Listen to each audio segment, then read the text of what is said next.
উড়াধুরা দুষ্টু কোকিল গান দুটি ব্যাপকভাবে আলোচনা তৈরি করেছে দুই বাংলায়। অল্প দিনে এই গান দুটি পৌঁছেছে কয়েক কোটি দর্শকদের কাছে। মুক্তি পাওয়া তুফান ছবির আরও একটি নতুন গাছ ফেসে যাই প্রকাশিত হয়েছে সোমবার সকালে।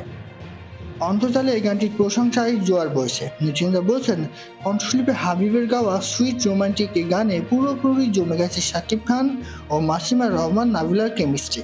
প্রথমবার তাদের এই খুনসুটিতে মুগ্ধ হচ্ছেন সবাই। চরকি ও এসবিএফ দুটি ইউটিউব চ্যানেল থেকে গানটি আপলোড করা হয়েছে। প্রতিবেদন দেখার সময় দেখা যায় মাত্র 4 ঘন্টায় চরকি থেকে ভিউ হয়েছে 3 লাখ এবং এসবিএফ থেকে ভিউ হয়েছে লক্ষাধিক। হাজার হাজার মন্তব্যে দর্শকরা লিখছেন, এই গান যেন ভালোবাসা মিশ্রিত, যেখানে শাকিলা নাবিলা জুটি যেন পারফেক্ট কম্বিনেশন হয়ে স্ক্রিন পাওয়া গেল। কেউ কেউ আবার বলছেন, বহু বছর পরে সাকিবের ফেসে যায় গানের মাধ্যমে সেই আগের হাবিবকে খুঁজে পাওয়া গেল।